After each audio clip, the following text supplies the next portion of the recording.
Mbote na bandeko nyonso bazolanda émission na bino pouvoir. Alors mbote na bino na bandaku lelo to yambi nani botunanga lelo to yambi nani. Alors nasi bino bozo mona ye nzete suki nzambala tout bino moko bomoni. Au lieu que ngala lo bebele na lo bebele te malamu ye moko ami bimisa po bino bo comprendre yaza nani mbote papa journaliste kombono nani kombono ngai Kinkulu Dokolo Diwatezwa Nsilulu mwana bakoko batikeli bokitami wana elobi molimo vraiment bino mo boyoki ndenge ye moko lobi le kati nango nyonso ye moko ndako expliquer bino po bo comprendre. Alors pona nini kombo Kinkulu elingo bakala elingo basusu bokoko c'est-à-dire effet ya ko mizongisa ya ko rezona kala mingi de on na bendi image wana na kombo Kinkulu po to bosana olinga kala te to bosana culture na biso te yango to bengi Kinkulu. Alors na critique na bino esengi suki ezala kaka boye mandefu nzambala bamayaka na nzete to ndengeni bon eloko na loko ezana lembo na yango omoni net na peut exemple net na nzungu mama lamba blog olia na nzungu wana komona par exemple madeso euti seka mususu na caractère mususu umabe maya ye na caractère na ye akoti na nzungu wana pilipili mungu abasangani na suka babimisi blog olia c'est-à-dire omoni suki omoni kan omoni sango boye esali mutu moko ezali lembo motuya do o bazala botosol ba omona ke eza elembo ya motuya ndia lobi na par exemple blog olia suka ngo robela bat ba olia ba mona eloko moko ndi bo mona kan bo mona suki nyoso bo mona kati nanga ezaka eloko moko. Différence ni eza entre église na bino na ba église otozo mona ya ba pasteur na biso a pembeni bon papa journaliste tata mokela nguya nzambe na likona lola alobi avant likambo nyonso tika totaka nzambe liboso na moni ke tuka mitu misatu 4e mitu na kolinga to konde mitu na 5 to leka losambo eza mabe po to buki mbeko tanta abina nyonso bochaka nga liboso le sambo on peut te releka c'est que nga vola comprendre makambo e roloba la lo sambo effectivement mutu nyonso place yokei il faut sambe na lango bayokaka et ate yoza mu Kongo ukena ekira baluba osamela ki Kongo eza malamu te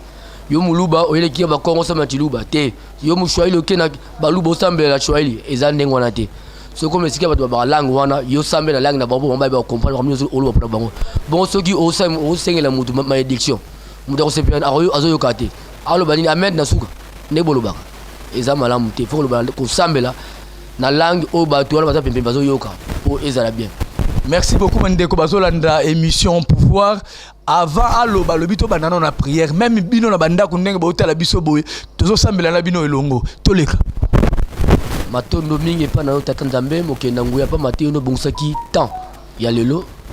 ndenge mamele lekela yo no bonsaki yango mingi osenga pa ya tata parce que yo no bonsaki era ko chao liboso yo zana biso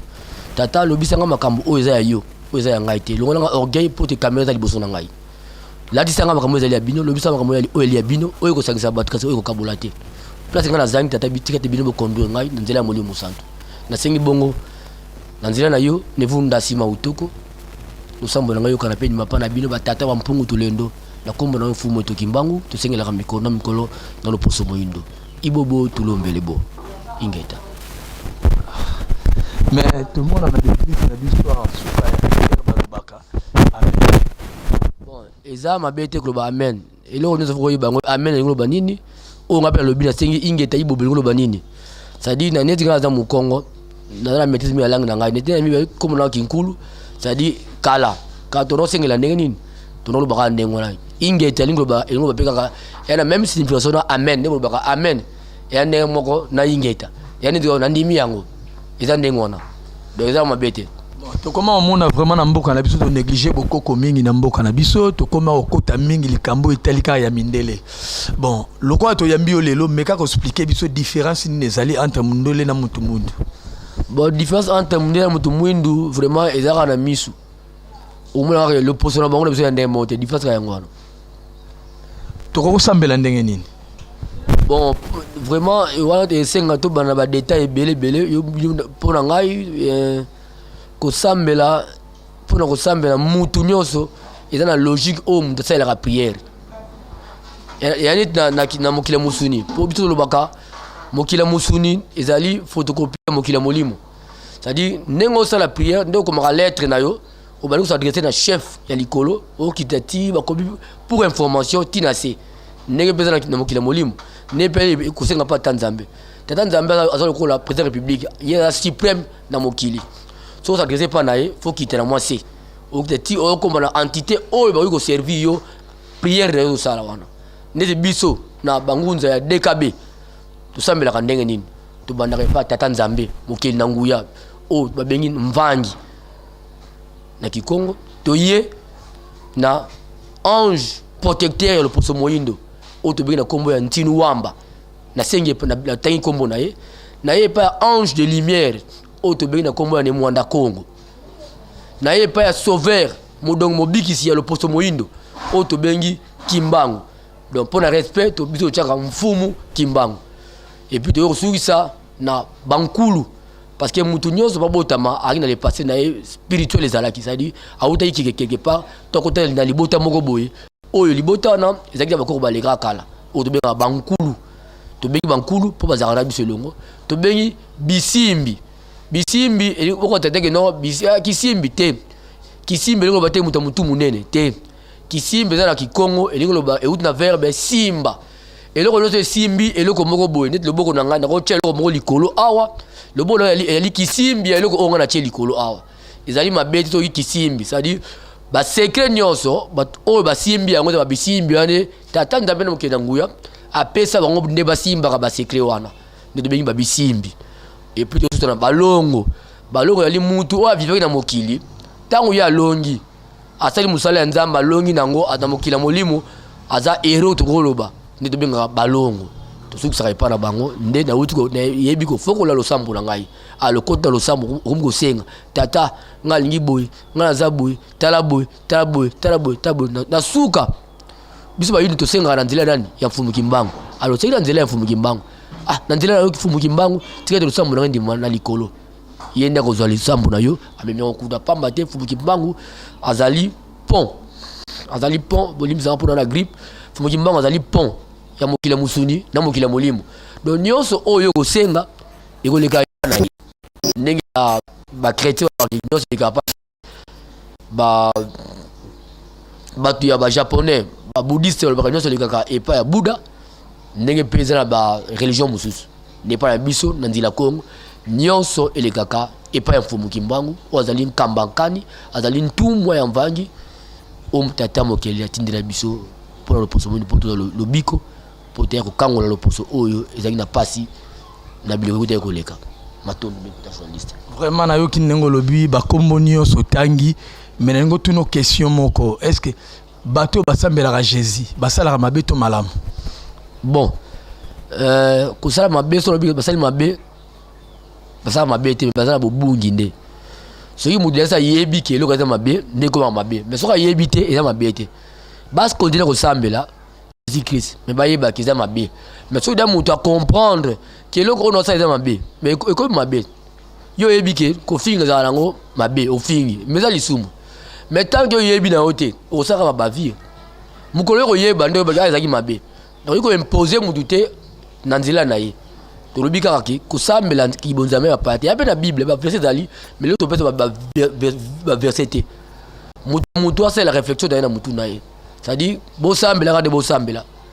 mais tata Jésus azali nzela ya bayindo te oyo tolobi yango wana eza ba position na Bible to boy to le to la tango décortiquer Bible te mais to li pona kamususu mais Jésus na kata Bible ayaki pona biso bayindo te on a yaki pona biso bayindo eza mfumu Kimbangu nde na bi aza kambankani ntumwa ya mvangi mvuluzi donc mobikisi motinda mi ya tata mokenda nguya pona bayindo yene ande Kimbangu ya ntungunwa mais kotana na l'église vraiment ndeti ya bino wana bato bamona ngo mingi ezalaka bonganga bon eza tout à fait normal pour bien kibonganga mais tala mutu dans kati ya etonga ya Tanzambe o bonga benga église par exemple mutu alobi kibokoko ezali mabe or na bisika nyonso kibonzambe ekendaka de peur na kibokoko ya bato wana po Nzambe na pesi bango yango ezala kwa mibeko moni mibeko benga bazwa ya pona maladie oyo ya corona oyo ba confiner ville ya Kinshasa mobimba po ni ne simbite po mibeko ekendaka de peur na environnement na ba condition sociale ya bato wana nde ezaka ndenge mibeko kosimba omoni korone simbi te mibeko na simbi te pandi bato bana nzala bokanga bato 2 semaines ekosimba te bozwi copie ya France bokole na Kinshasa kosimba te toliaka bien te bango wana mbongo na bango esimbaki ndenge opelaki bonzambe bapaya boyeli biso yango awa ezobana te na biso tovivaka awa donc ekosimba te omoni mboka eza koevolue te yomoni mutu eza koevolue te na se ya moi oyo na Afrika mobimba eka mpona Congo te mpona Kini oyo te na Afrique mobimba eza koevolue te yango wana nalingai na tuna lisumu mutuna moko basala nzambe na biso mingi ekoma azoteya yo bazoparla langue bato bazokweya banini alors okoki koexplike biso epa na bino mpe ezalaka mpe kaka ndenge wana to ndenge nini matondo mingi papa journaliste tata mokenda nguya tika tapambola yo na mituna oyo ezali pena oyo ezali bilei oyo bakongoli bakoki kolia yango mituna vraiment eza malamu mingi mpona répondre na mutuna na yo parler en langue eza bango bakretien bayebeko na bible okotala bango na bareligion excusez dans l'église chrétienne pour dire bateau tu veux parler la langue té ceux qui eza malamu pour dire catholique parler la langue té to bana to yeba l'église catholique na yebi nga sambela ko na kala na rabe mundi catholique na tu ko te parler la langue kuna té je pas parler langue ya raté pour dire bango l'église de réveil to benga l'église de réveil pas maté baza l'église de réveil té mais eza entre parenthèses dans le bible pour la bossa la té parler la langue ezali ndeto banene bandeli okei na millier moko boye oyebi langue na bango te molio mosando ekota kati na yo po oloba na langue na bango nyabenga parler langue ete nde bango lobaka wana basali langue na bango mo boye ngana loba lingala loba parler langue yana sens te terre la langue na lingala ono yoka oloba bashiri bara o balobaka wana engo lobani donc ça match na confusion na yoka langa te oloba nga muni biso lobaka soki ozali kofinga mutu na langue oyo mutu azoyoka te yo nde mutu ofinga yo ozobanga ye c'est-à-dire terre la langue oyo ngana koyoka olo ba mnazo yoka te c'est que ça on impact te donc parler la langue et un impact mon côté na ba vie na biso pona kokweya bon pona kokweya vraiment dans le but exemple mabe exemple là oyo na mabe pour mo milieu mabe existe toi dans milieu mabe so ko tena mo milieu matanzambe faut ça et réagir ndengwana pona kokweya exemple mabe mais eza mpe na basali na nzambe oyo soubassement na bango ya misali ya kosala na bango eza diable omoi ate ya kombo ya jésus kombo ya nzambe mais soubassement na ye ya baforce na ye ya baguérison na ye eza diable nayebi te bato bakweyaka mpona nini soki bakweyaka mpona diable nakoyesa bango batika kofikisa koma nzambe aza incapable te nzambe aza impuissant te otanga kombo na ye osalela soubassement ya diable nzamba ko frapper bango po tango da ekoki ko dana 2021 na mokila molimo tango ekoki to bilenge na malamu. Merci beaucoup. Olongwa ke église catholique pona nini? Bon vraiment ngai bana bo mwana ngai bakoko na balika kala batika de ba message ya mai ko na ka benga batika la kombo ya mai ndingo baki ko wala baki yo za boyi ko mela yo bako sukula yo donc parce que ba parents bana mai parents bana mangai na kusimba kwa nje na baba yake ko baba yake ngafura na tena huyo ndio za bilaka mami bali wapi kwa ya tata zamenya kuna pour to kula ngala kimaki bande ko nga baleki na usu ino ba kula ka ngala kimaka ko kula e bakalika na ye bagite ya nzamba no batela mwana ye pona ngele momutu e ko sala kuna te tante bena no batela yango ano protéger yango question nangeza boye eloko nini moni ya mutu ya esiko za sikoyo na ndengo zaki na catholique eloko bon en fait vraiment catholique peut le catholique on peut ya boye na longa peut trop jeune na longa trop jeune penza na ye moi muke na comment ta manger te na moins de 18 ans na yi mineur tara na bi na longa ya après ko rater ko zwa ko kula kuna mala kula na 12 ans moi na maturité avec ko kula vraiment na robeta 7 et puis ba sango ba catholique batika okulisa bana ya mike pour moi azana maturité te ayi mabele wala muté oke okulisa ye lobi ozo na mabe pour que okula ndo lobi na kula raté parce que ayika nzambe ndemdo alinga te na kula ndena kula raté donc bilaka na tala ngo ekokisama esika nazali donc kuna ngebe beba nango betolo lisolo mo muke nango betolo lisolo mo muke pasteur prophète babimisi na ndako babimisi na ndako lokola mwasi asambela akuna mwasi wana motema mawazwi prophète amemi ye tie pa mobali ne abi mobali nanga prophète na biso église babengani na ndako vraiment pas rola les athées ala la nanu en attendant na salon ti mukolo yo akozwe sika ya kovanda papa wana pa fongola motema prophète akomi kolala alors ko sala ke prophète wana na ndako ya papa wana soki papa wana voya mama wana bakomodi bana prophète kanga na kata prophète wana zo tala yo siko yebisa ni kamora moki comme conseil Matondo mingi papa journaliste wana ba ali domaine ya li domaine o ya ngai domaine o ya lini ya li sexualité donc au terme de sexualité conseil na groupe ça prophète wana aluke lo nzambe adaki mwana nzambe taki musala nzambe te alingi pe nzambe te conseil elo na bira yango wana aluka elo na tanzambe yango conseil na pesier tala pa siko tala pasteur wana wazo talo sikoyo oyo bake pese li solo ya famille moko bo ya beta ngo po baby sa famille to panza famille ya bato conseil nozo pesa et pozo tala yo ezala pasteur oyo a interprété ba ndoto mabe ou a interprété sentiment mutu na parti pris par exemple ba na pasteur ki mutu kindoki bona boy pasteur pa koti na ki musuni na ye ayoki li solo mdele kindoki asali jugement te ki bonzambe te il faut faire un molimo sans te reconduire ma balobine ya soto le kuta ba ole ba sala ba jugement ki musuni baza ya nzambe te pour ba finisa kombo ya nzambe baza ya nzambe te ba luka belunga ya nzambe ba kota ba retraite tata nzambe sa ela bango pour ele mone dakati etonga ya nzambe bilembo ezala ke belé na koza lelo pasteur mais le mormon n'est pas na ngati et tatu pa na yo et le mormon tatu ya pa cameraman na biso na to mona wana ça dit tant de sangani to sali église mais tant yo pasteur olibi le monio ezala ya yo moko ni ba passer ba kwesa makande ngwana do ele mormon ezanga yete to ma ile lisoyete pour na roger ya kuza pasteur abali ko interpréter ka ki musuni kaka ko lo baloba nga biloba tika to luka ele ngata nzambe nzambe ne ba ko conduire biso te nzambe ne a conduire biso na mto ko salaka ndeko zala malamu conseil na pesi bango ba passer ba ndengona ba luka le nzambe. Merci beaucoup na moni tozo koma déjà na suka ya émission bimisa likambo oza nango penza na motema na yo oyo ngana na tuni yo te oyo eza na motema na yo vraiment yo moko bimisa po ba congolais ba kinois partout bazali bazolando sikoyo matondo mingi papa Joseph na pesa ngai maloba oyo eza autre que mituna ko baksa un plus na autre ko loba oyo eza ba question te oyo uta kata nga moko